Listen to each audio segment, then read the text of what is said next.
Alright guys, TacticalRab back again today. Hope you're all doing well and enjoying your day so far. Welcome back to Valorant News. Plenty of stuff today, not just on the roster side, but also 100 Thieves calling out Cloud9 to a challenge, hopefully in the grand finals later on today of the Red Bull Homegrounds, wanting to prove that they are the best team, at least that we've seen so far, from the Americas region. Very much enjoyed your thoughts in the comment section below. Hit the like button if you enjoy. Subscribe if you're new as always, I'd greatly appreciate it. Let's dive into some roster stuff. Firstly, another teaser from G2. I can't really be bothered anymore. But yeah, here we go. So he's got 6 chains on here, just to note, because there was kind of this countdown theory that the first one was 10 days out, the second one was 9 days out. This would be day like 7 days out, but he's only got 6 chains, I think. So probably that theory doesn't add up. Of course, people are going to look at this and say it looks like Marved with the chains and stuff, which maybe is viable. But yeah, I don't think, I think G2 are just trying to throw a red herring out to try and pretend that they're not actually doing what they are doing and what we know they're doing. Because if you go to their G2 Valorant page here and click on following, you'll see that the guys they're following are, okay, you know, we've got Zoms, we've got Stewie, Shroud, and Marved. So they must just have done this really to, you know, try and throw us off the scent, right? Because we kind of know what they're doing. Do they even follow ShahZaM? I don't even think they do. So they can try as they might to try and, you know, pretend that they're not signing Oxy, ShahZaM, Whippy, Penny, and dapr, but more than likely that is exactly what is going to be going on there. Also on the game changer side, because with Cloud9 White leaving, it seems game changers Valorant. I said yesterday, it's not been confirmed officially whether Cloud9 White are going to leave Valorant, like from the game changer side, but I can tell you with like 99% guarantee they will be leaving, and that's why they're dropping their team and releasing them all as free agents. That's the present rumor. Except Purple are going to build around Bob and Katsumi, it seems. So just chaos right now in the game changer scene. This team that had dominated the North American sides now are going their separate ways, and also Mel and Alexis rounding out the Version X team. So yeah, really interesting. I thought that it was a possibility that potentially an entire organization could just pick up the former C9 White team, kind of what happened to Cloud9's Halo team that they just dropped as well. They got picked up by SSG. Thought they could have done a similar thing here, but no, kind of like what happened with OpTic at the end of last season, where, you know, they find themselves without a franchise spot, the players go their own separate ways and won't be staying on the team together. Now, this is the TSM roster for the new season. We've heard this rumored for a little bit of time now, but I did want to mention it because Purist is back and reporting, and he's reporting on stuff like this, which seems rather valid based on the rumors we saw a while ago. Corey, 7, GMD, Hazed, and Nature is going to be the roster of 5. So as we talked about, Sabrosa, where is he? Probably gone. Of course, you know, we know that Rossi's going to be gone as well. So just interesting from the Sabrosa side to me, just because he mentioned a while ago that TSM wanted to build around him, but they'd allowed him to explore offers and to potentially go elsewhere, just in case he got a better offer, really. And now it seems like either he has got a better offer or has left,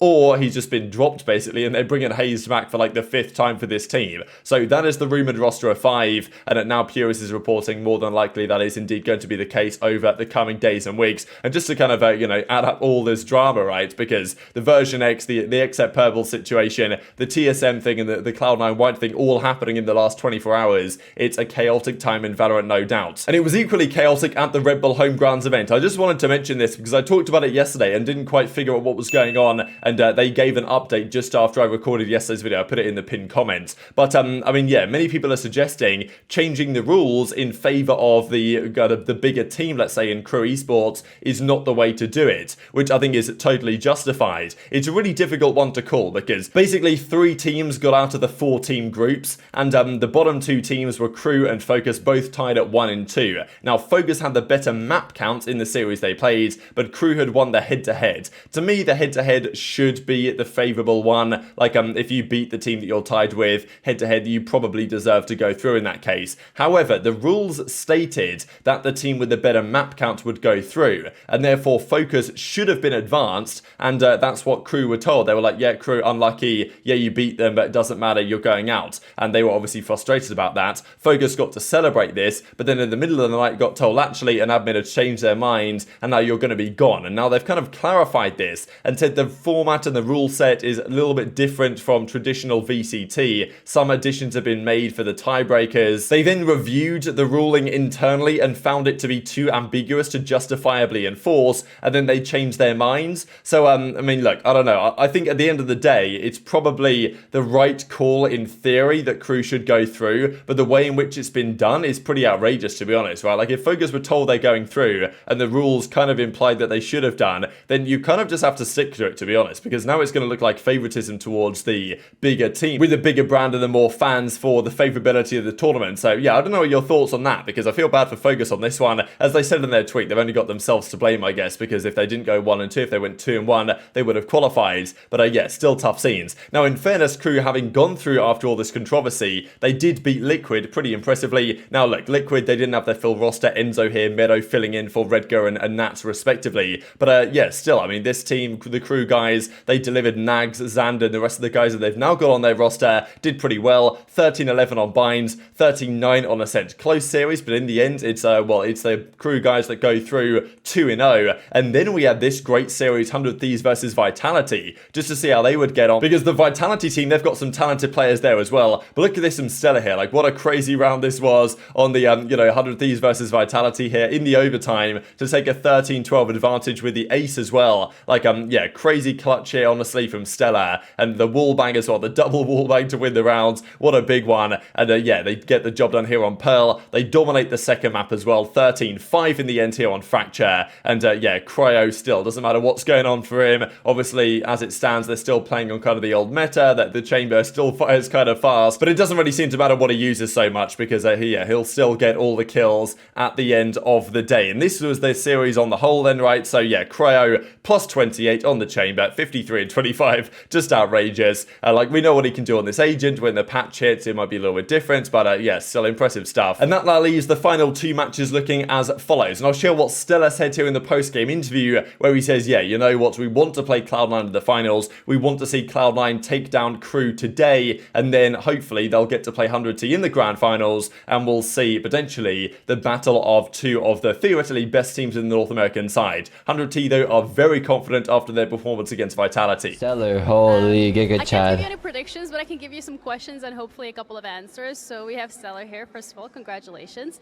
You guys just knocked out the last EU team on EU ground. A little disrespectful, but what's the secret? To get casual work? Pretty good track record against the EU.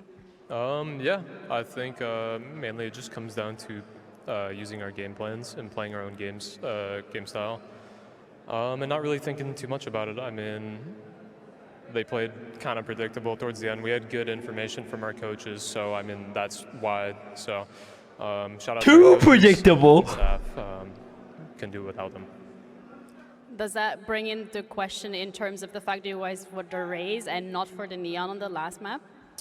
A little bit. I think it had to do with their comp. I think we knew we could get more value out of Raze against their comp, so that's kind of why we went with it.